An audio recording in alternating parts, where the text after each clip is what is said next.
Soviet union రాజ్యాంగబద్ధంగా ఏర్పాటైన socialist రాజ్యం. ఇది యురేషియాలో 1922 నుండి 1991 వరకు విలసిల్లింది. 1991లో ఇది రిపబ్లిక్ రాష్ట్రాలుగా విడిపోయింది. 1721లో పీటర్ ది గ్రేట్ ఆధ్వర్యంలో రష్యా సామ్రాజ్యాన్ని ప్రకటిస్తూ ప్రపంచ శక్తిగా గుర్తింపు పొందింది. బాల్టిక్ సముద్రంలో పీటర్ సెయింట్ పీటర్స్బర్గ్ అనే పేరుతో కొత్త రాజధాని స్థాపించాడు. తరువాత రష్యా దానిని విండో టు యూరోప్ అని పిలిచేవారు. పీటర్ ది గ్రేట్ సంస్కరణలు రష్యాకు గణనీయమైన పాశ్చాత్య యూరోపియన్ సాంస్కృతిక ప్రభావాలను తీసుకువచ్చాయి. 1741-62లో మొదటి పీటర్ కూతురు ఎలిజబెత్ పాలనలో 7 సంవత్సరాల యుద్ధంలో రష్యా పాల్గొన్నది. ఎలిజబెత్ మరణం తరువాత ప్రుసియా సామ్రాజ్యానికి తిరిగి స్వాధీనం చేయబడి 3వ పీటర్ పాలనలో రష్యా ప్రుసియా రాజ్యంలోకి తీసుకురాబడింది. 1762 96లో పాలించిన రెండవ కాథరీన్ రష్యన్ ఎన్లైట్మెంట్ అధ్యక్షత వహించింది. ఆమె పోలిష్ లిథువేనియన్ కామన్వెల్త్ మీద రష్యా రాజకీయ నియంత్రణను విస్తరించింది. పోలాండ్ విభజనల సందర్భంగా రష్యాలోని చాలా భూభాగాలు రష్యాలోకి చేరాయి. ఇది పశ్చిమ సరిహద్దును పశ్చిమ ఐరోపాలోకి పంపింది. దక్షిణ ప్రాంతంలో ఒట్టోమన్ టర్కీకి వ్యతిరేకంగా విజయవంతమైన రష్యా టర్కిష్ యుద్ధాల తరువాత కాథరీన్ క్రిమియన్ ఖనాటేను ఓడించి రష్యా సరిహద్దును నల్ల సముద్రంలోకి చేర్చుకుంది. రష్యా పర్షియన్ యుద్ధాల ద్వారా ఖజార్ ఇరాన్ మీద విజయాలు ఫలితంగా 19వ శతాబ్దం మొదటి అర్ధభాగంతో రష్యా కూడా ట్రాన్స్కసియా, ఉత్తర కాకసస్లలో గణనీయమైన ప్రాదేశిక లాభాలను సంపాదించింది. ఇంతకుముందు జార్జియా, డాగెస్టాన్, అజర్బైజాన్, ఆర్మేనియా రష్యాలో విలీనం చేయబడ్డాయి. 1803-6లో మొట్టమొదటి రష్యన్ చుట్టుపక్కల ప్రదేశాలు నిర్మించబడ్డాయి. ఇతర గుర్తించదగిన రష్యా సముద్ర అన్వేషణ ప్రయాణాలు సాగాయి.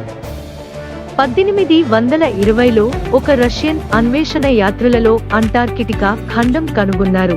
1812లో నెపోలియన్ అధికారం శిఖరాగ్రంలో ఉన్న సమయంలో ఫ్రెంచ్ దండయాత్ర రష్యాలోని మాస్కోకు చేరుకుంది. కానీ చివరకు తీవ్రమైన రష్యన్ చలికాలం కలవరపెట్టే ప్రతిఘటన కారణంగా ఆక్రమణదారులు ఘోరమైన ఓటమిని ఎదుర్కొన్నారు. దీనిలో పాన్ యూరోపియన్ గ్రాండే ఆర్మీ 95% మరణించారు. మిఖాయిల్ కుతుజోవ్, బార్క్లే డే టోలీ నాయకత్వం వహించిన రష్యన్ సైన్యం నెపోలియన్ను దేశం నుండి తొలగించి చివరకు పారిస్లోకి ప్రవేశించింది. ఐరోపాలో 6వ కూటమిలో చేరి మొదటి అలెగ్జాండర్ వియన్నా కాంగ్రెస్ వద్ద రష్యా ప్రతినిధి బృందానికి నాయకత్వం వహించాడు. నెపోలియన్ యుద్ధాల అధికారులు రష్యాతో తిరిగి ఉదారవాదం ఆలోచనలను తెచ్చి 1825లో జరిగిన డెకాంబ్రిస్ట్ తిరుగుబాటు సమయంలో జోరాన్ శక్తులను తగ్గించటానికి ప్రయత్నించారు. మొదటి నికోలస్ సంప్రదాయవాద పాలన చివరిలో రష్యా అధికారం ఐరోపాలో ప్రభావం క్రిమియన్ యుద్ధంలో ఓటమిని నివారించింది. 19వ శతాబ్దం చివరిలో రష్యాలో వివిధ సామ్యవాద ఉద్యమాలు అధికరించాయి. రెండవ అలెగ్జాండర్ 1881లో విప్లవ తీవ్రవాదులచే చంపబడ్డాడు. అతని కొడుకు 3వ అలెగ్జాండర్ పాలన స్వతంత్రమైనది కానీ మరింత ప్రశాంతమైనది. చివరి రష్యా చక్రవర్తి 2వ నికోలస్ విజయవంతం కాని రష్యా జపాన్ యుద్ధం బ్లడీ సండే అని పిలిచే ప్రదర్శన సంఘటన ద్వారా ప్రేరేపించబడిన 1905 నాటి రష్యన్ విప్లవం సంఘటనలను నిరోధించలేకపోయాడు. ఈ ఉద్యమం వలన ప్రభుత్వం ప్రధాన సంస్కరణలను 1906 రష్యన్ రాజ్యాంగం అంగీకరించింది. సంభాషణ, అసెంబ్లీ స్వేచ్ఛలు, రాజకీయ పార్టీల చట్టబద్ధత, ఎన్నికైన చట్టసభల ఏర్పాటు, రాష్ట్రం డూమా రష్యన్ సామ్రాజ్యం. స్టాలిపిన్ వ్యవసాయ సంస్కరణలు సైబీరియాలో భారీ రైతు వలసలకు దారితీసింది. రష్యా చక్రవర్తి 2వ నికోలస్ను ఆయన కుటుంబాన్ని 1918లో బోల్షెవిక్లు హత్య చేశారు. ఫిబ్రవరి తిరుగుబాటు. Russian republic. రష్యా మిత్రదేశం సెర్బియా మీద ఆస్ట్రియా-హంగరీల యుద్ధ ప్రకటనకు ప్రతిస్పందనగా 1914లో రష్యా మొదటి ప్రపంచ యుద్ధంలోకి ప్రవేశించి ట్రిపుల్ ఎంటెంట్ మిత్రరాజ్యాల నుండి వేరువైపుకు పోరాడారు. 1916లో రష్యా ఆర్మీకి చెందిన బ్రసిలోవ్ యుద్ధాన్ని పూర్తిగా ఆస్ట్రియా-హంగరీ సైనిక దళం నాశనం చేసింది. ఏదేమైనా ఇప్పటికే ఉన్న ప్రజా అవిశ్వాసం, యుద్ధం కారణంగా పెరుగుతున్న ఖర్చులు, అధిక ప్రాణనష్టం, అవినీతి, రాజద్రోహం వంటి పుకార్ల ద్వారా మరింతగా అధికరించింది. ఇది 1917 రష్యన్ విప్లవానికి వాతావరణాన్ని ఏర్పరచింది.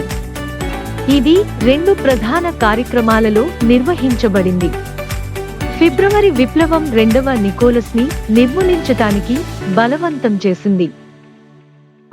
అతని కుటుంబం రష్యన్ పౌర యుద్ధం సమయంలో యెకాటెరిన్బర్గ్లో ఖైదు చేయబడ్డారు. రాచరికం స్థానంలో రాజకీయ పార్టీల సంచలనాత్మక సంకీర్ణం ఏర్పడింది. అది తాత్కాలిక ప్రభుత్వాన్ని కూడా ప్రకటించింది. 1917 సెప్టెంబరు 1న తాత్కాలిక ప్రభుత్వం డిక్రీ మీద రష్యన్ రిపబ్లిక్ ప్రకటించబడింది. 1918 జనవరి 6న రష్యా రాజ్యాంగ అసెంబ్లీ రష్యాను ప్రజాస్వామ్య ఫెడరల్ రిపబ్లిక్, తద్వారా తాత్కాలిక ప్రభుత్వం నిర్ణయాన్ని ప్రకటించింది. తదుపరి రోజు రాజ్యాంగ assembly All Russian Central Executive కమిటీచే రద్దు చేయబడింది. 1924లో లెనిన్ మరణం తరువాత సోవియట్ యూనియన్ను పాలించటానికి ఒక ట్రోయికా నియమించబడింది. అయినప్పటికీ కమ్యూనిస్ట్ పార్టీ ఎన్నికైన జనరల్ సెక్రటరీ అయిన జోసెఫ్ స్టాలిన్ పార్టీలో అన్ని ప్రతిపక్ష సమూహాలను అణిచివేసి సమైక్య అధికారాన్ని హస్తగతం చేసుకున్నాడు.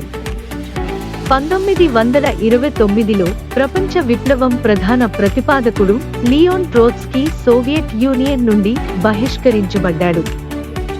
దేశంలో స్టాలిన్ ఆలోచన సోషలిజం ప్రధాన మార్గంగా మారింది. 1937 నుంచి 38 వరకులో బోల్షెవిక్ పార్టీలో కొనసాగిన అంతర్గత పోరాటం సామూహిక అణచివేతతో అంతం అయ్యింది. ఆ సమయంలో లక్షల మంది ప్రజలు చంపబడ్డారు. వీరిలో పార్టీ సభ్యులు ఉన్నారు. స్టాలిన్ యుగం సోవియట్ సమాఖ్య గొప్ప ముందడుగు వేసింది. స్టాలిన్ నాయకత్వంలో వ్యవసాయాన్ని సమిష్టీకరించడం జరిగింది. వేగవంతమైన పారిశ్రామికీకరణ కూడా జరిగింది. స్టాలిన్ యుగంలో ప్రైవేట్ మార్కెట్ను పూర్తిగా రద్దు చేశారు. వ్యవసాయ సమిష్టీకరణని భూస్వాములు, మధ్య తరగతి రైతులు తీవ్రంగా వ్యతిరేకించారు. ప్రతిఘటించిన భూస్వాములు రైతుల్ని అరెస్ట్ చేయడం లేదా బలవంతంగా పని చేయించడం జరిగింది. సోవియట్ సమాఖ్యలో వ్యవసాయ సమిష్టీకరణ తరువాత గణనీయంగా ఆహారోత్పత్తి పెరిగింది. కానీ రష్యన్ జైళ్లలో మాత్రం ఖైదీలకి సరైన ఆహారం, మందులు అందక చనిపోయారు. సోవియట్ సమాఖ్య నుంచి ఇతర దేశాలకు కూడా వ్యవసాయ ఉత్పత్తులు ఎగుమతి అయ్యేవి. 1940 కాలంలో ప్రపంచం మొత్తంలోని 40% ఆహారం సోవియట్ సమాఖ్యలోనే ఉత్పత్తి అయ్యేది. రెండవ ప్రపంచ యుద్ధ సమయంలో నాజీ జర్మనీ రష్యన్ వ్యవసాయ క్షేత్రాలపై బాంబులు వేయడం వల్ల వ్యవసాయానికి భారీ నష్టం వచ్చింది. స్టాలిన్ చనిపోయిన తరువాత ప్రపంచ ఆహార ఉత్పత్తిలో సోవియట్ సమాఖ్య వాటా 40% నుంచి 20%కి తగ్గిపోయింది. స్టాలిన్ మరణం, సామూహిక పాలన కొద్ది కాలం తరువాత కొత్త నాయకుడు నికితా క్రుష్చెవ్ స్టాలిన్ విధాన సంస్కృతిని నిరాకరించాడు. 1990 చివరి నాటికి సోవియట్ యూనియన్ ప్రపంచంలో రెండో అతి పెద్ద ఆర్థిక వ్యవస్థగా ఉంది. ప్రపంచంలోని అతిపెద్ద సైనిక స్థావరాలు, భారీ విధ్వంస ఆయుధాల నిల్వలు ఉన్నాయి. 1991లో సోవియట్ యూనియన్ రద్దు తరువాత యుఎస్ఎస్ఆర్ నుండి 12 స్వతంత్ర రిపబ్లిక్లు పుట్టుకొచ్చాయి. Russia, Ukraine, Belarus, Kazakhstan, Uzbekistan, Armenia, Azerbaijan, Georgia, Kyrgyzstan, Moldova, Tajikistan, Turkmenistan, Baltic రాష్ట్రాలు స్వాతంత్ర్యం పొందాయి. ఎస్టోనియా, లాట్వియా, లిథువేనియా, రష్యన్ ఎస్ఎఫ్ఎస్ఆర్ అనేది రష్యన్ ఫెడరేషన్గా పునఃస్థాపించబడింది. సోవియట్ యూనియన్ కొనసాగింపు చట్టబద్ధమైన ప్రత్యేకత, ఏకైక వారసత్వ దేశంగా గుర్తింపు పొందింది. దీనిని ఫెడరల్ సెమీ ప్రెసిడెన్షియల్ రిపబ్లిక్ గా పరిగణిస్తారు. 2015లో రష్యన్ ఆర్థిక వ్యవస్థ నామమాత్ర జిడిపి ద్వారా 12వ అతిపెద్ద దేశంగా, సమాన కొనుగోలు శక్తి 6వ స్థానంలో ఉంది. రష్యాలోని విస్తృతమైన ఖనిజ, ఇంధన వనరులు ప్రపంచంలోనే అతి పెద్ద నిల్వలు, ప్రపంచవ్యాప్తంగా చమురు, సహజ వాయువు ఉత్పత్తిదారులలో ఇది ఒకటి. ఈ దేశం 5 గుర్తింపు పొందిన వైధ దేశాలలో ఒకటి. సామూహిక వినాశక ఆయుధాల అతిపెద్ద నిల్వలను కలిగి ఉంది. రష్యా ఒక గొప్ప ప్రపంచ శక్తి, ఒక ప్రాంతీయ శక్తి, సుసంపన్నమైన శక్తిగా వర్గీకరించబడింది. ఇది ఐక్యరాజ్యసమితి భద్రతా మండలిలో శాశ్వత సభ్యదేశం. అలాగే G20, కౌన్సిల్ ఆఫ్ ఐరోపా, Asia Pacific Economic Cooperation, Shanghai Cooperation Organisation, security సంస్థ, ఐరోపాలో ప్రపంచ వాణిజ్య సంస్థ, అలాగే Commonwealth of Independent States, Collective Security Treaty Organisation ప్రముఖ సభ్యదేశంగా ఆర్మేనియా, బెలారస్, కజకిస్తాన్, కిర్గిస్తాన్లతో 5 సభ్యదేశాలలో ఒకటిగా యురేషియా ఎకనామిక్ యూనియన్ ఉంది. గతములో ప్రబల గణతంత్రమైన USSR, Union of Soviet Socialist Republics, డిసెంబరు 1991లో విడిపోయినప్పుడు రష్యా ఒక స్వతంత్ర దేశంగా ఏర్పడినది. ఈనాటికి కూడా Russia Commonwealth of Independent States లో ఒక ప్రభావవంతమైన దేశం. సోవియట్ యూనియన్ అత్యధిక భూభాగం, జనసంఖ్య, పారిశ్రామిక ఉత్పత్తి ఆనాటి 2 ప్రపంచ శక్తులలో ఒకటైన రష్యాలో విలీనం అయ్యాయి. కావున ఎస్ఎస్ఆర్ విభజించబడిన తరువాత రష్యా కోల్పోయిన తన గత ప్రాభవాన్ని తిరిగి తెచ్చుకోవాలని ప్రయత్నిస్తుంది. If you like the video, please like us and subscribe.